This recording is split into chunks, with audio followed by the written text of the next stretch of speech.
Hello everyone, स्वागत है आपका अपना चैनल सुपर फास्ट एकेडमी में। दोस्तों, यह ऑब्जेक्टिव सीरीज का चौथा वीडियो है। इस वीडियो में हम लोग मैग्नेटिज्म यानी चुंबकत्व का कुछ ऑब्जेक्टिव तथा उसके कॉन्सेप्चुअल क्वेश्चन को समझेंगे। तो दोस्तों, चलिए वीडियो को शुरू करते हैं।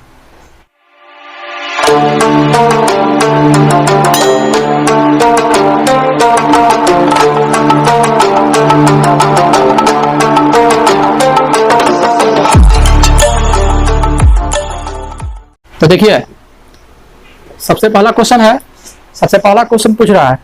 तो सबसे पहला क्वेश्चन पूछ रहा है चुंबकीय घूर्ण का एसआई मात्रक यानी magnetic moment, SI unit of magnetic moment. चलिए इसको देखते हैं।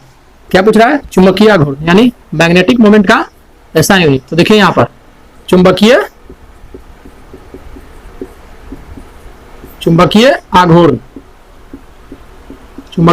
आघूर्ण यानी मैग्नेटिक मोमेंट। तो पहले एसआई यूनिट को निकालने के लिए हम इसको फार्मूला को लिखते हैं सबसे इजी वे में। तो इसका फार्मूला क्या होता है? तो इसका फार्मूला होता है चुंबकीय घूर्ण का धारा गुणे क्षेत्रफल। क्या होता है? धारा गुणे क्षेत्रफल यानी करंट इंटू एरिया। तो देखिए इसका क्या हो जाएगा? करंट का एसआई यूनिट क्या होता है? एम्पियर यानी ए, और क्षेत्रफल का एसआई यूनिट क्या होता है? Metre square. तो क्या हो जाएगा? Ampere metre square. ये हो गया इसका एसआई यूनिट यानी मैग्नेटिक मोमेंट। तो SI unit of magnetic moment तो क्या हो जाएगा? Ampere metre square.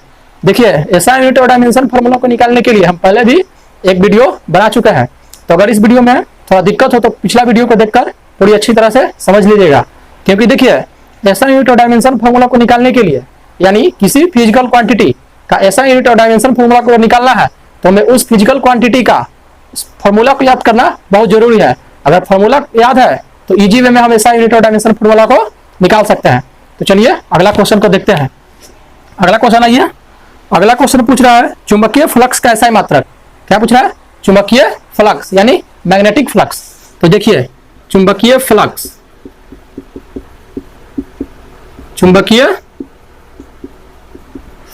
दोस्तों, ये जितना भी क्वेश्चन हम करवा रहे हैं ये सब बोर्ड एग्जाम के लिए बहुत ही वीवीआई क्वेश्चन है। तो देखिए चुंबकीय फ्लक्स यानी मैग्नेटिक फ्लक्स। तो मैग्नेटिक फ्लक्स का होता है, एक तो होता है वेबर, एक तो इसका एसआई यूनिट होता है वेबर, और दूसरा देखिए अगर मान लीजिए वेबर हमें ऑप्शन में नहीं देकर कुछ और दे दे तो देखिए तो उसका क्या होगा? तो उसका देखिए चुंबकीय फ्लक्स यानी इसे फाई से सूचित करते हैं। किससे सूचित करते हैं?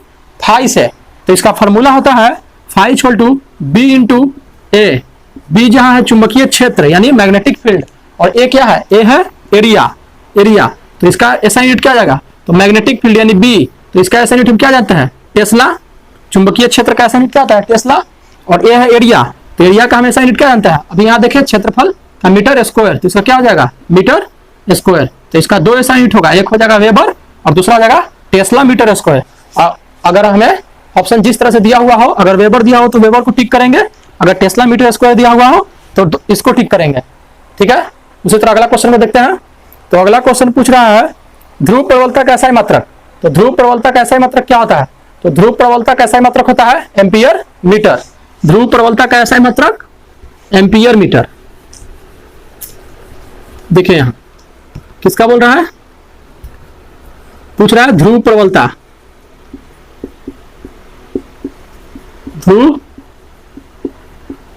तो इसका एसआई यूनिट क्या होता है? एम्पियर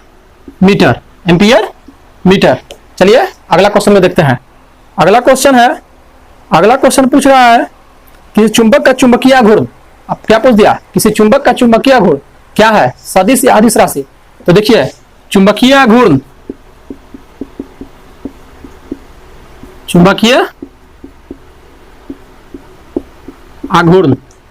पूछ रहा है। तो इसका फॉर्मूला क्या देखे थे? आई इंटू ए। जहां क्या है? आई धारा है और क्षेत्रफल है। तो धारा यानी ये क्या है? अदिश। ये है अदिश। आई इंटू क्षेत्रफल। तो क्षेत्रफल भी क्या है? अदिश राशि। तो फॉर्मूला से हम क्या जानते हैं? अदिश इंटू अदिश यानी स्केलर इंटू स्केलर क्या होता है? वेक्टर यानी सदिश। तो चुंबकीय घूर्ण क्या हो जाएगा? एक सदिश राशि है। चुंबकीय घूर्ण क्या है? तो चुंबकीय घूर्ण एक सदिश राशि है। चुंबकीय घूर्ण क्या है? एक सदिश राशि है। चलिए अगला क्वेश्चन को देखते हैं। अगला क्वेश्चन पूछ रहा है किसी छोटे चुंबक के मध्य बिंदु से समान दूरी पर अक्षीय तथा निरक्षीय स्थिति में चुंबकीय क्षेत्र का अनुपात। ठीक है, अक्षीय और निरक्षीय स्थिति में क्या पूछ रहा है? चुंबकीय क्षेत्र का अनुपात। तो देखिए दोस्तों, इस प्रकार के क्वेश्चन को हम रटेंगे नहीं। अगर रटेंगे तो प्रॉब्लम हो जाएगा, क्योंकि क्वेश्चन हमेशा पलट कर दे दिया भी जाता है।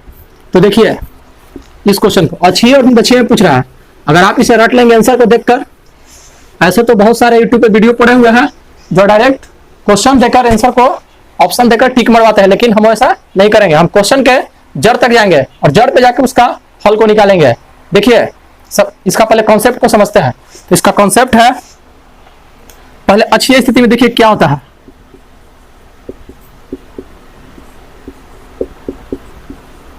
अक्षीय स्थिति में पहले समझ लेते हैं। तो अक्षीय स्थिति में चुंबकीय क्षेत्र, तो अक्षीय स्थिति में होता है μ0/4π इंटू 2m/r³। पहले ये होता है अक्षीय स्थिति में, और निरक्षीय स्थिति अब देखते हैं। निरक्षीय स्थिति, तो निरक्षीय स्थिति में दोस्तों देखिए ये म्यू है। निरक्षीय स्थिति में होता है μ0/4π m/r³। तो यहां पूछ रहा है अक्षीय और निरक्षीय का क्या पूछ रहा है? रेशियो। अक्षीय और निरक्षीय क्या पूछ रहा है? रेशियो पूछ रहा है। तो देखिए अगर हम इसे रट लेंगे तो इसमें तो वही पूछा है अक्षीय और निरक्षीय का, लेकिन अगर रट लेंगे तो हम तो डायरेक्ट इसका आंसर ऐसे तो होगा 2:1। यहां से तो निकालेंगे तो इसका अनुपात और इसका 2:1 होगा। लेकिन एग्जाम में अगर कहीं गलती से निरक्षीय और अक्षीय का पूछ दे तो आप तो इसको 2:1 ही मारकर चले आएंगे। तो इसके कॉन्सेप्ट को समझ लीजिए, जिससे कभी गलती नहीं होगा।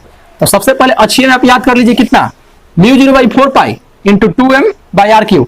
देखिए μ0 क्या है? तो μ0 हो गया आपका free space of permeability. Free space of permeability. तो यहां से देखिए, तो अब इसने पूछ रहा था क्या? अक्षीय और निरक्षीय का अनुपात। तो यहां लिखेंगे हम अक्षीय बटा निरक्षीय। अब दोनों वैल्यू को, दोनों व्यंजक यानी एक्सप्रेशन को क्या कर देंगे? पुट कर देंगे। तो देखिए यहां पर अब μ0/4π 2m/r³, और यहां एक समझ लीजिए m क्या है? तो m यहां है किसी चुंबक का चुंबकीय आघूर्ण। किसी चुंबक का चुंबकीय आघूर्ण है m। ठीक है, और μ0/4π m/r³। देखिए यहां से μ0 से μ0 कट गया, 4π से 4π कट जाएगा, m से m कट जाएगा और r³ से r³ कट जाएगा। तो ऊपर क्या बचा? ऊपर बचा 2 और नीचे कुछ नहीं यानी 1। तो इसका आंसर क्या हो जाएगा? 2:1। 2:1 इसका क्या हो जाएगा आंसर? 2:1। देखिए अब 2:1 हो गया। तो अगर यही पूछ देता निरक्षीय और अक्षीय स्थिति में, निरक्षीय और अक्षीय स्थिति से रेशियो, तो हम कुछ नहीं करते। निरक्षीय स्थिति से पूछा तो बस इसका व्यंजक ऊपर लिखते और इसका नीचे। अगर इस तरह हम पढ़ेंगे दोस्तों तो एक भी आंसर गलत होने का चांस नहीं है। अगर रटेंगे तो प्रॉब्लम हो जाएगा। तो चलिए अगला क्वेश्चन को देखते हैं। तो अगला क्वेश्चन पूछ रहा है किसी चुंबकीय द्विध्रुव के अक्षीय रेखा पर मध्य बिंदु r दूरी पर चुंबकीय क्षेत्र का समानुपाती होता है। तो क्या पूछ रहा है? अक्षीय स्थिति में। तो देखिए ज्यादा करने की जरूरत नहीं है। अक्षीय स्थिति में पूछ रहा है समानुपाती। अक्षीय स्थिति में पूछ रहा है समानुपाती। तो अक्षीय स्थिति का फॉर्मूला देख ही रहे हैं। तो यहां से क्या हो जाएगा? चुंबकीय क्षेत्र यानी B। तो B को हम यहां से क्या लिख सकते हैं? μ0/4π। तो μ0/4π तो कांस्टेंट है, क्योंकि μ0/4π का मान होता है 10⁻⁻⁷। ये कांस्टेंट है। μ0/4π क्या है? एक कांस्टेंट है। इसका मान कितना होता है? 10⁻⁷। तो देखिए पूछ रहा है कि किसके समानुपाती होता है।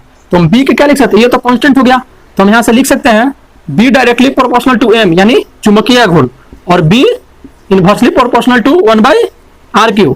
अब इसी तरह हमें क्वेश्चन में दिया हुआ है कि किसके समानुपाती होगा। तो यहाँ रेडियस के टर्म में है। तो देखिए तो ऑप्शन है r² 1/r², r³ 1/r³, 1/r³। तो देखिए दोस्तों क्या हम लिखेंगे answer? B inversely proportional to 1/r³। यहाँ रेडियस का टर्म हो गया 1/r³। अगर चुंबकीय आघूर्ण के टर्म में रहता तो B directly proportional to M, लेकिन यहाँ पूछा रेडियस के टर्म में। तो इसका मेरा आंसर कितना हो जाएगा? तो इसका आंसर हो जाएगा 1/r³, यानी आंसर क्या हो जाएगा? D। आंसर हो जाएगा D।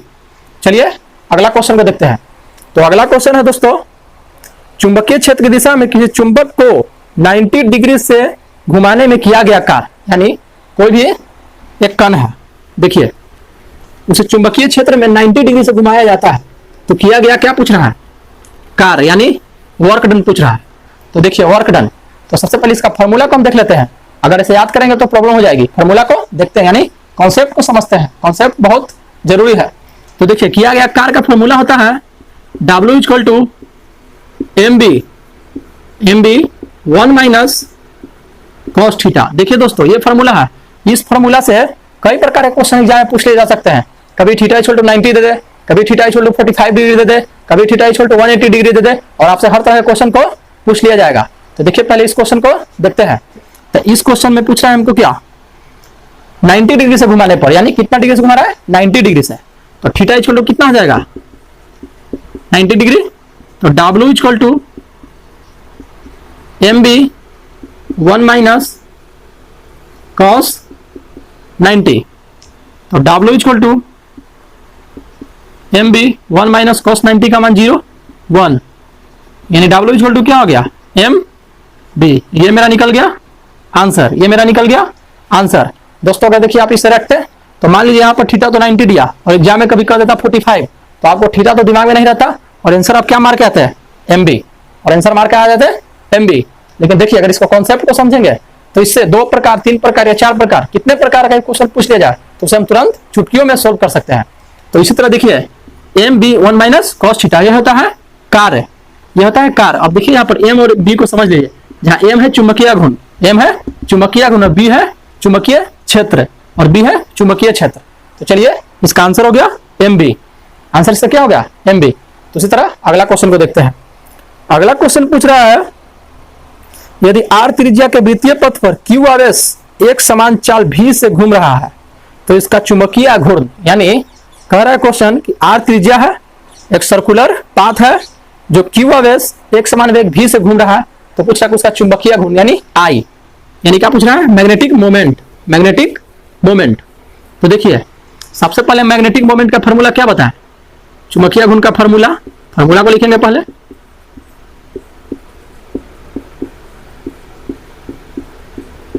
ये सब दोस्तों ऑब्जेक्टिव आगे भी काम देगा, जैसे एयरफोर्स का एग्जाम हो, नेवी का एग्जाम हो, कोस्ट गार्ड का एग्जाम हो, सभी के एग्जाम में इसी तरह का न्यूमेरिकल को पूछते हैं। तो देखिए पूछ रहा है चुंबकीय घूर्ण, कह रहा है कि आर त्रिज्या है, यानी कोई एक सर्कुलर पाथ मान लीजिए ये है जिसका रेडियस क्या है आर, जिसका रेडियस है आर, आर रेडियस है, और क्यू कोई एक चार्ज है, मान लीजिए यहाँ पर क्यू एक चार्ज है, ये चारों तरफ घूम रहा है, ये चारों तरफ घूम रहा है, घूम रहा है v वेग से, वेलोसिटी इसका कितना है v, वेलोसिटी है v। तो पूछा चुंबकीय घूर्ण, तो चुंबकीय घूर्ण निकालने के लिए हम फॉर्मूला क्या जानते हैं I इंटू ए। तो देखिए दोस्तों यहाँ पर I इंटू ए, तो I इंटू ए के टर्म में मेरा आंसर नहीं है, तो अब इसको हम चेंज करने के लिए सोचेंगे कि किसमें चेंज करें कि मेरा आंसर आ जाए। तो देखिए I इंटू ए हो गया, तो दोस्तों आप फॉर्मूला जानते हैं Q का, Q का फॉर्मूला जानते हैं Q equal to I T, I into T. तो यहाँ से I इक्वल टू हम क्या निकाल सकते हैं, I इक्वल टू हो जाएगा मेरा Q upon T, Q upon T. अब देखिए Q अपॉन टी, अब यहाँ पर हम I का वैल्यू पहले रखेंगे Q अपॉन टी। तो उससे पहले भी आप देख लीजिए, उससे पहले भी एक और कॉन्सेप्ट को आप देखते हैं। तो एक और कॉन्सेप्ट हो जाएगा, मान लीजिए कोई सर्कुलर पाथ है, वो एक चक्कर में पूरा डिस्टेंस कितना तय करता है यस, वृत्त की परिधि के बराबर, वृत्त के परिधि के बराबर। तो वृत्त का परिधि क्या होता है 2 pi R, 2 pi R, 2 pi R, ठीक है 2 पाई आर टी समय में पूरा करता है। तो मान लीजिए उसका वेलोसिटी कितना है, वेग उसका कितना है, वेग दिया हुआ है मेरा v, वेग मेरा दिया हुआ कितना v। तो टाइम इक्वल टू क्या हम लिख सकते हैं समय, समय इक्वल टू क्या होता है दूरी बाई चाल, दूरी बाई चाल। तो देखिए यहाँ से t का वैल्यू निकालेंगे, तो t का वैल्यू हो जाएगा दूरी बाई चाल, दूरी बाई चाल। तो 2 pi R upon v, 2 pi R upon v, ये हो गया t का मेरा मान, ये हो गया t का मान।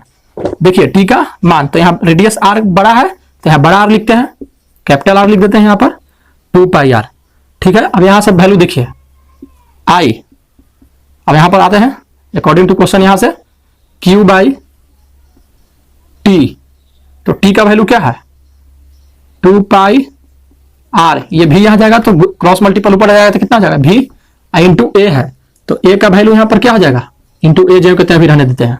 ये हो गया, ये तो हो गया मेरा यहाँ तक आई का वैल्यू, आई का वैल्यू। अब देखिए चुंबकीय घूर्ण हमको निकालना है, तो चुंबकीय घूर्ण निकालना है तो क्या लिखेंगे आई इंटू ए, तो यहाँ पर आई का पहले वैल्यू पुट कर देते हैं, कितना है Q by 2 pi R into B. I का क्या होता है, किसी भी सर्कुलर वृत्तीय का एरिया कितना होता है पाई आर स्क्वायर। तो देखिए दोस्तों पाई से पाई कट गया, एक आर से एक आर कट जाएगा, तो ऊपर क्या बचा, ऊपर बच गया मेरा क्यू भी आर, क्यू भी आर और नीचे 2। तो इसका आंसर क्या हो गया क्यू भी आर अपॉन, क्यू भी आर अपॉन कितना 2, क्यू भी आर अपॉन 2, क्यू भी आर अपॉन 2। इसका आंसर हो जाएगा क्यू भी आर अपॉन 2। चलिए अगला क्वेश्चन को देखते हैं।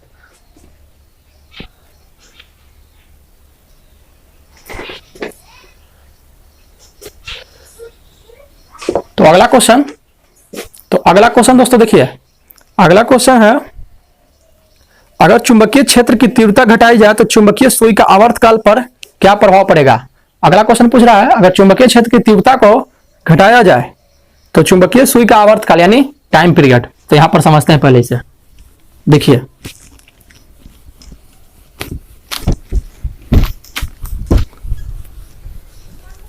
देखिए पहले चुंबकीय क्षेत्र का आवर्तकाल का व्यंजक देखते हैं। तो चुंबकीय क्षेत्र का आवर्तकाल का व्यंजक T इक्वल टू होता है 2 pi under root I by M B. यहां बी है मैग्नेटिक फील्ड, यहां बी है क्या मैग्नेटिक फील्ड। तो अब इसको पहले व्यंजक इसमें जो दिया हुआ उसे समझ लेते हैं। 2 पाई तो कांस्टेंट हो गया, आई का मतलब होता है चुंबक का जड़त्वाघूर्ण, चुंबक का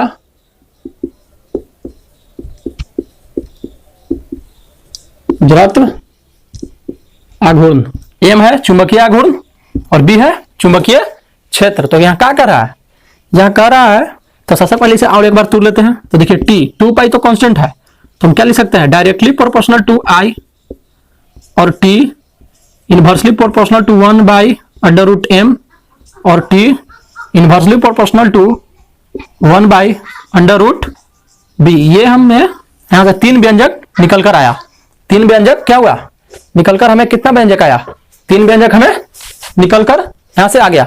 तो देखिए इसे सोल्व करते हैं। तो इसे पूछ रहा है क्या चुंबकीय क्षेत्र की तीव्रता यानी इस टर्म में पूछ रहा है, ये दोनों तो छोड़ देते हैं क्योंकि क्वेश्चन पूछ रहा है इस टर्म में। तो चुंबकीय क्षेत्र की तीव्रता को घटाया जाता है। तो दोस्तों देखिए चुंबकीय क्षेत्र की तीव्रता को यहां घटा रहा है, तो नीचे वाला का मान घटेगा तो ऊपर वाला मान क्या आएगा बड़ा होगा। अगर नीचे मान लीजिए छोटा होगा तो ऊपर वाला मान कितना हो जाएगा बड़ा हो जाएगा। तो इसका आंसर क्या हो जाएगा, इसका आंसर हो जाएगा बढ़ना, यानी टी क्या होगा टी होगा बढ़ेगा, टी क्या होगा बढ़ेगा। तो इसका आंसर क्या हो जाएगा बढ़ेगी, यानी इस प्रकार इसका आंसर कितना होगा बी, बी इसका हो गया आंसर। क्योंकि इसे समझे आप, यहां पर देखिए क्योंकि यहां इनवर्सली प्रोपोर्शनल है, तो इनवर्सली प्रोपोर्शनल में अगर नीचे वाला मान बढ़ेगा तो पूरा मान क्या होगा, पूरा मान छोटा होगा, छोटा होगा। लेकिन अगर बोल रहा है इसमें क्या कि नीचे वाला मान को घटाया जा रहा है, तो अगर ये घटाया जा रहा है तो उसका उल्टा क्या होगा, ये पूरा मान क्या होगा टी का मान बढ़ेगा, टी का मान बढ़ेगा। तो यह चुंबकीय क्षेत्र के टर्म में दिया था, तो चुंबकीय क्षेत्र का देखें, अगर कहीं इसका टर्म में दे तो उसी तरह इसका देखेंगे, और चुंबकीय आघूर्ण यानी एम के टर्म में दे तो एम के टर्म में भी देख लेंगे। तो चलिए अगला क्वेश्चन, तो अगला क्वेश्चन है, अगला क्वेश्चन पूछ रहा है चुंबकीय फ्लक्स और विद्युतीय फ्लक्स की विमा यानी dimension formula of magnetic flux और इलेक्ट्रिक फ्लक्स, मैग्नेटिक फ्लक्स और इलेक्ट्रिक फ्लक्स। तो देखिए पहले चुंबकीय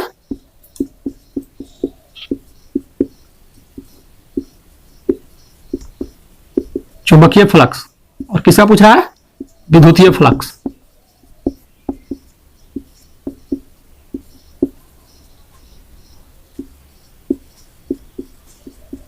विद्युतीय फ्लक्स का क्या पूछ रहा है डायमेंशन फॉर्मूला। तो देखिए चुंबकीय फ्लक्स को सूचित करते हैं फाई से और विद्युतीय फ्लक्स को सूचित करते हैं, ये एक तरह से ऐसा साइन होता है साई जिसे कहते हैं, जिसे क्या कहते हैं साई, और ये होता है फाई। तो देखिए चुंबकीय फ्लक्स का फॉर्मूला, तो क्या बोले डायमेंशन फॉर्मूला को लिखने के लिए हमें किसको लिखना है, पहले हमको फॉर्मूला को लिखना बहुत जरूरी है। तो चुंबकीय फ्लक्स का फॉर्मूला क्या होता है B into A, B into ए। और यहाँ क्या पूछ रहा है, मैग्नेटिक इलेक्ट्रिक फ्लक्स, यानी तो इलेक्ट्रिक फ्लक्स का फॉर्मूला था ई इंटू ए, ई इंटू ए। तो यहाँ ए से तो ए कट गया, ए से क्या हुआ, कट गया। तो देखिए बचा क्या, B by E, B by E. तो बी बाई ई का ही क्या पूछ रहा है, रेशियो, यानी अब किसका पूछ रहा है, चुंबकीय क्षेत्र और विद्युतीय क्षेत्र का रेशियो होगा, क्योंकि यहाँ ए से तो कट गया। तो देखिए अगर हम चुंबकीय क्षेत्र और विद्युतीय क्षेत्र का निकालेंगे तो ऐसा तो निकलेगा, लेकिन बहुत ही लॉन्ग मेथड में जाएगा। तो इसका एक और फॉर्मूला शॉर्ट होता है, ये हम पढ़े होंगे कि V इक्वल टू, एक और फॉर्मूला पढ़े थे, V equal to E upon B, V equal to E upon B, ये फॉर्मूला हम पीछे पढ़े हैं। तो देखिए यहां से ही, तो यहाँ V क्या है, प्रकाश का वेग, यानी वेलोसिटी ऑफ लाइट। तो अगर E बाई बी का रेशियो पूछ रहा है, किसके बराबर होता है, V के, तो B बाई ई क्या होगा, तो 1 बाई V इक्वल टू हम क्या लिख सकते हैं, B बाई ई, उल्टा हो जाएगा, 1 बाई V इक्वल टू नीचे है तो ऊपर चल जाएगा, ये ऊपर है तो नीचे आ जाएगा। तो पूछ रहा है B बाई ई का रेशियो, तो बस इसी में हमको पूछना था B बाई ई। तो B by E equal to यहां से लिख सकते हैं हम 1 अपॉन V, 1 अपॉन क्या लिख सकते हैं, V। अब यहां से V है तो V क्या है, वेलोसिटी है, तो वेलोसिटी का हम इजी वे में जानते हैं डायमेंशन फार्मूला, तो आराम से इसको लिख देंगे। तो हो जाएगा B by E 1 by, velocity का होता है मीटर पर सेकंड, यानी LT का पावर -1। तो अब इसको ऊपर ले जाएंगे, तो ऊपर ले जाने के लिए देखिए यहां ऊपर ले जाएंगे इसे, तो ऊपर तो क्या हो जाएगा, इसको मिटा देते हैं हम, तो इसको मिटा देंगे। तो B बाई ई ऊपर जाएगा तो जे प्लस में वो माइनस में जाएगा, जो माइनस में वो प्लस में जाएगा, तो L इनवर्स T। तो इसका आंसर क्या होगा, L इनवर्स T। ये हो गया विद्युतीय फ्लक्स और मैग्नेटिक फ्लक्स का यहां तुर कर ला। और अगला क्वेश्चन देखते हैं। तो अगला क्वेश्चन है, अनुचुंबकीय पदार्थ की प्रकृति होती है, अनुचुंबकीय पदार्थ की प्रकृति। तो अनुचुंबकीय पदार्थ की प्रकृति क्या होती है, तो अनुचुंबकीय पदार्थ की प्रकृति स्थिर होती है, यानी कांस्टेंट। तो इसका आंसर क्या आ जाएगा, कांस्टेंट। चलिए अगला क्वेश्चन को देखते हैं।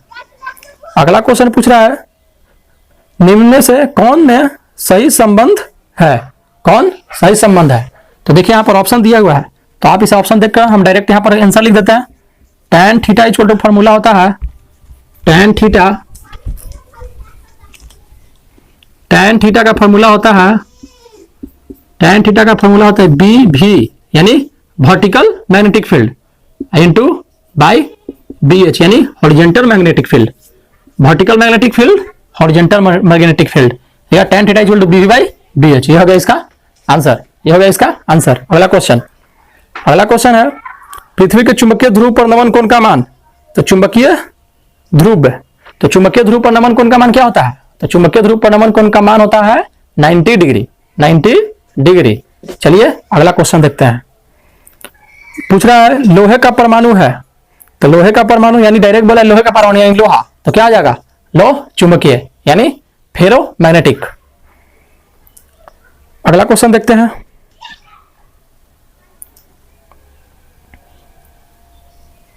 तो अगला क्वेश्चन पूछ रहा है, अगला क्वेश्चन है, अगर चुंबकीय क्षेत्र BH हो और अगर N चुंबकीय सुई की आवृत्ति हो तो बताना है रिलेशन बताना इसमें। तो देखिए इसको आराम से सॉल्व कर लेंगे। तो सबसे पहले आवृत्ति और मैग्नेटिक फील्ड में रिलेशन लिखते हैं। तो आवृत्ति और मैग्नेटिक फील्ड में तो रिलेशन नहीं होता है, लेकिन हम किसमें रिलेशन देखे थे, टाइम पीरियड में। तो T इक्वल टू वही पीछे फॉर्मूला क्या देखे थे, T equal to 2 pi under root I by MBH, जहां BH क्या है, हॉरिजॉन्टल मैग्नेटिक फील्ड। तो इसमें पूछा है चुंबकीय सुई यानी आवृत्ति, तो टाइम पीरियड यानी आवर्तकाल। तो आवर्तकाल इक्वल टू हम फॉर्मूला पढ़े हैं कि आवर्तकाल इक्वल टू होता है 1 बाई आवृत्ति। तो इसे क्या लिख सकते हैं, 1 बाई आवृत्ति। तो 1 बाई n आवृत्ति को n से सूचित करते हैं, या इससे भी सूचित करते हैं आवृत्ति को, न्यू जिसे कहते हैं न्यू। तो 2 पाई तो कांस्टेंट है, और पूछ रहा है क्या BH में, तो क्या लिखेंगे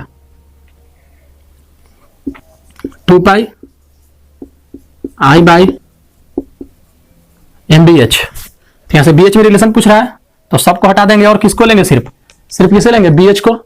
तो लिखेंगे 1 बाई H बराबर डायरेक्टली प्रोपोर्शनल कर देते हैं, इनवर्सली प्रोपोर्शनल हो जाएगा 1/√BH, 1/√BH। तो यहां से हम क्या लिख सकते हैं, दोनों तरफ अब होल स्क्वायर कर दीजिए, क्योंकि आंसर हमें दूर कर दिया हुआ है। तो होल स्क्वायर में आंसर देखते हैं, तो होल स्क्वायर कर दीजिए, तो क्या आ जाएगा 1/n का स्क्वायर इक्वल टू 1/BH। अब यहां से डायरेक्टली प्रोपोर्शनल चल रहा है, तो पूछ रहा है रिलेशन, तो दोनों को उल्टा कर देते हैं। तो n स्क्वायर, ये उल्टा हो जाएगा n स्क्वायर, और ये उल्टा हो जाएगा BH।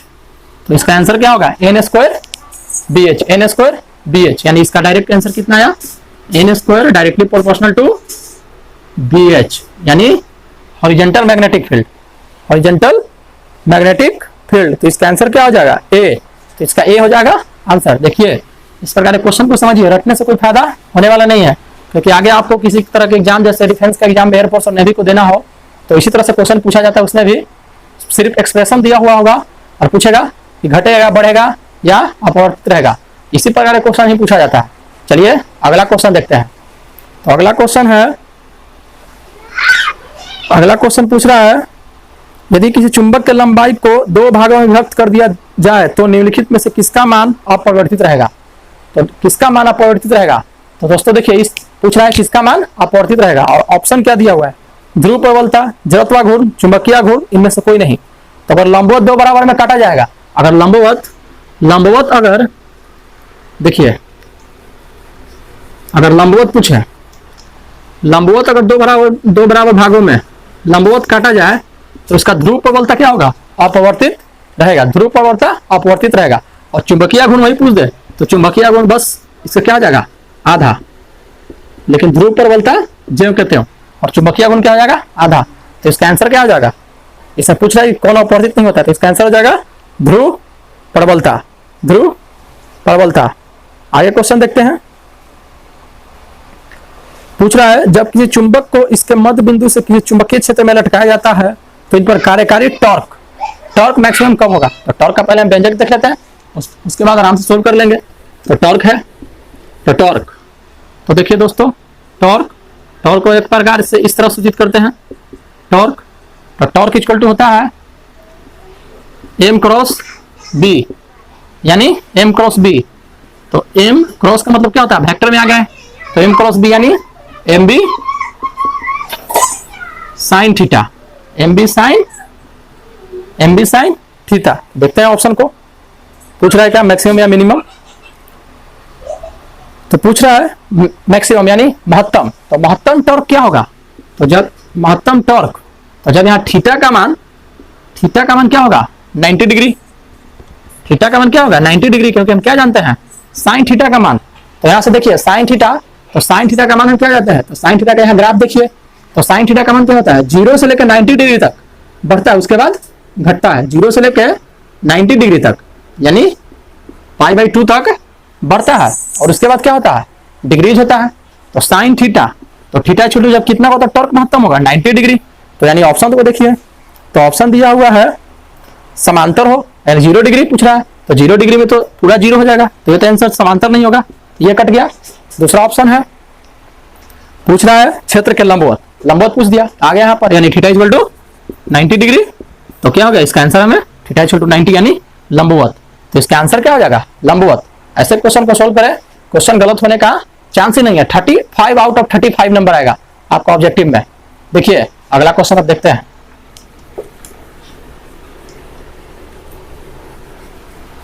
अगला क्वेश्चन पूछ रहा है एक समान चुंबकीय क्षेत्र में चुंबकीय द्विध्रुव आघूर्ण के अस्थायी संतुलन में स्थितिज ऊर्जा। तो स्थितिज ऊर्जा का डायरेक्ट हम मान लिखेंगे, इसी से सूचित करते हैं। तो इसका डायरेक्ट मान होता है -mb minus m dot b, यानी -m.b यानी mb cos थीटा। तो इसका क्या आंसर हो जाएगा -mb cos theta. m dot को लिख सकते हैं -mb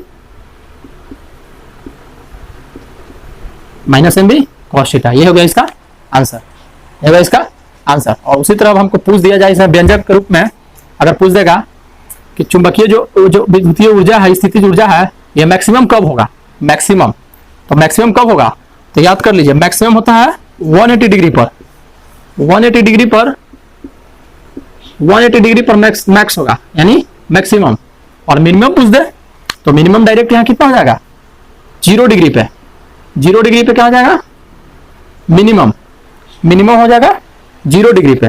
क्योंकि देखिए समझ लेते हैं इसे मैक्सिमम कैसे होगा। cos 180, तो cos 180 का मान क्या होता है -1, तो यहाँ -1 यहाँ माइनस माइनस माइनस प्लस, तो 180 डिग्री पर क्या आ जाएगा एम बी आएगा। एम बी आएगा कितना डिग्री पर 180 डिग्री पर। अब मिनिमम 0 डिग्री पर कैसे है देखते हैं। तो cos 0, तो cos 0 का मान 1, तो 1 इंटू माइनस एम बी यानी माइनस एम बी। कब जब थीटा इक्वल टू 0 डिग्री। तो देखिए माइनस में कोई भी मान, तो माइनस में कोई भी मान अगर होता है तो वो सबसे छोटा होता है, माइनस में कोई भी मान होता है सबसे छोटा होता है। चलिए अगला क्वेश्चन देखते हैं। तो इस तरह इसे भी समझ लीजिएगा। इस प्रकार भी एग्जाम में क्वेश्चन को पूछ लिया जाता है कि मैक्सिमम स्थिति ऊर्जा कब होगा, मिनिमम स्थिति ऊर्जा कब होगा। तो कुछ नहीं हम करेंगे, बारी बारी थीटा के मान को रख के देखेंगे किस पर मैक्सिमम आ रहा है, किस पर मिनिमम आ रहा है, किस पर मैक्सिमम आ रहा है, किस पर मिनिमम आ रहा है।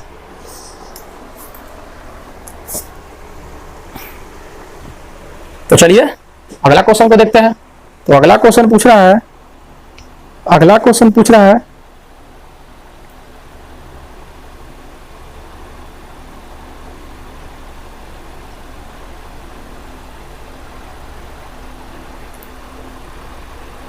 अगला क्वेश्चन पूछ रहा है एक समान चुंबकीय क्षेत्र में चुंबकीय द्विध्रुव आघूर्ण के अस्थायी संतुलन में स्थिति ऊर्जा का मान, यानी अस्थायी है यानी थीटा इक्वल टू कितना हो जाएगा, अस्थायी है तो थीटा इक्वल टू कितना हो जाएगा 0 डिग्री। यही एक्सप्रेशन तो मेरा व्यंजक यही है। तो अस्थायी पूछ रहा है यानी ई इक्वल टू क्या होता है माइनस एम डॉट बी, यानी minus M B cos theta. तो अस्थायी संतुलन पूछ रहा है यानी थीटा इक्वल टू क्या हो जाएगा 0 डिग्री, क्योंकि अस्थायी है तो अस्थायी तो थीटा क्या हो जाएगा 0 डिग्री। तो देख लो अब मान रख देते हैं।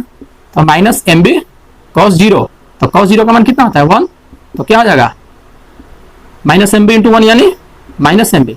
इसका आंसर क्या आ जाएगा माइनस एम बी। इस व्यंजक से मेरा ये आंसर हो गया। तो व्यंजक को भी आप याद करते हुए चलिए, क्योंकि बिना व्यंजक का ये नहीं बनेगा। तो देखिए अगला क्वेश्चन को देखते हैं। और अगला क्वेश्चन पूछ दिया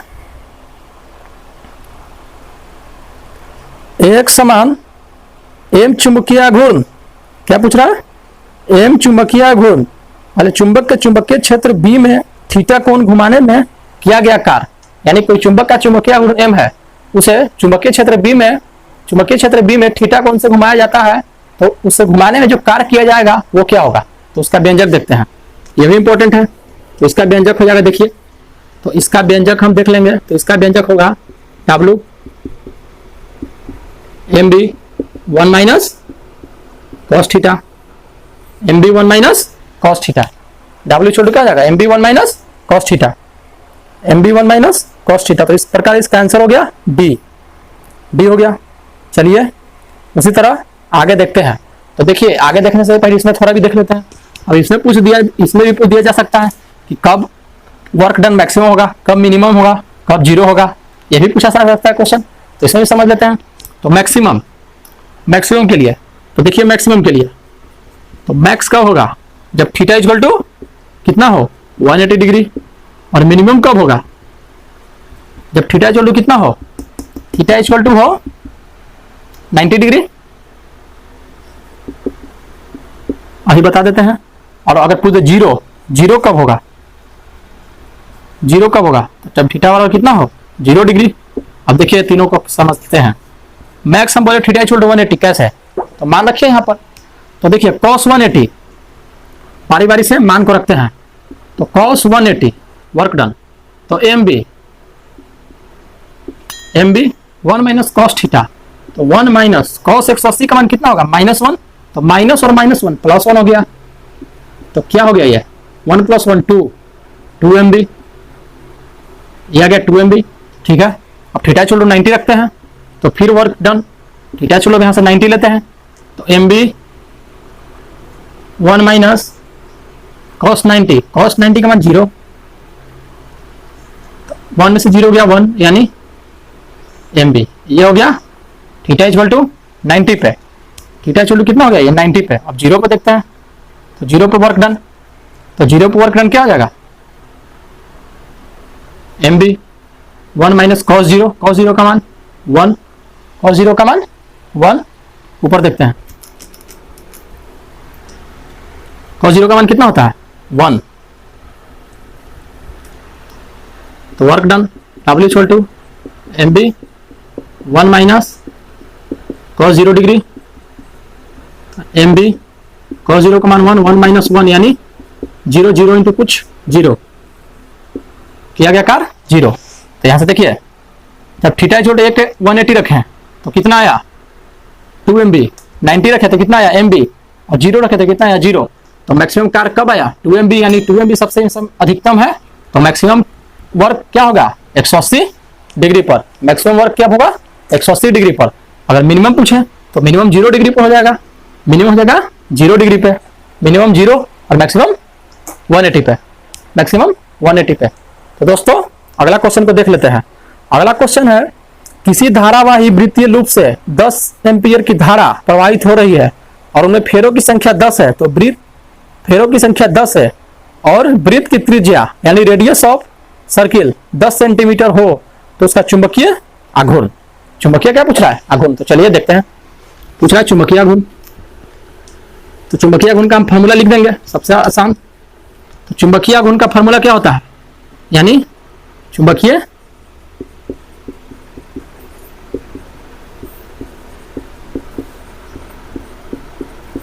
आघूर्ण। तो चुंबकीय आघूर्ण का फॉर्मूला होता है I इंटू ए यानी धारा इंटू क्षेत्रफल। तो देखिए यहाँ पर धारा की दिया हुआ है मेरा 10 एम्पीयर, लेकिन इसे फेरों की संख्या भी दिया हुआ है। फेरों को क्या दिया हुआ है संख्या भी। तो फेरों की अगर संख्या दिया हुआ है तो इसे हम n से गुना कर देते हैं क्योंकि फेरों की संख्या जो है n से गुना हो जाएगा। तो फेरों की संख्या कितना दिया हुआ है, फेरों की संख्या भी 10 है तो इंटू 10, ठीक है। अब वृत्त का क्षेत्रफल तो देखिए 10 इंटू 10, वृत्त का क्षेत्रफल क्या होता है पाई r स्क्वायर। तो r का मान सेंटीमीटर में है तो मीटर में बदलने के लिए क्या करेंगे 10/100 हो जाएगा, 10/100। तो इसका स्क्वायर हो जाएगा, रेडियस का स्क्वायर होता है। तो देखिए 2 0 से 2 0 दोनों काट दीजिए, बच गया 100। तो 10 10 पूरा 100 कट जाएगा, बचा सिर्फ कितना पाई पूछा बचा। और पाई के पीछे हम क्या लगाएंगे क्योंकि चुंबकीय आघूर्ण पूछ रहा है। तो चुंबकीय आघूर्ण का इसमें क्या लगाएंगे SI यूनिट। तो चुंबकीय आघूर्ण का SI यूनिट क्या होता है एम्पीयर मीटर स्क्वायर। तो एम्पीयर मीटर स्क्वायर, तो इसका क्या आ जाएगा आंसर पाई एम्पीयर मीटर स्क्वायर। ये होगा इसका आंसर। ये न्यूमेरिकल था तो इसे भी सोल्व कर लिए, पाई एम्पीयर मीटर स्क्वायर हो गया। अब देखिए तो दोस्तों इस प्रकार इस चैप्टर से सभी इंपॉर्टेंट क्वेश्चन को मैं करवा दिया हूं। तो आप इसे दोबारा से प्रैक्टिस कर लीजिएगा और अगर वीडियो पसंद आए तो चैनल को लाइक और सब्सक्राइब करें तथा इसे शेयर कीजिए, अपने दोस्तों और साथियों के साथ शेयर कीजिए क्योंकि उन्हें भी इस वीडियो की बहुत जरूरत है। तो ठीक है दोस्तों, जय हिंद।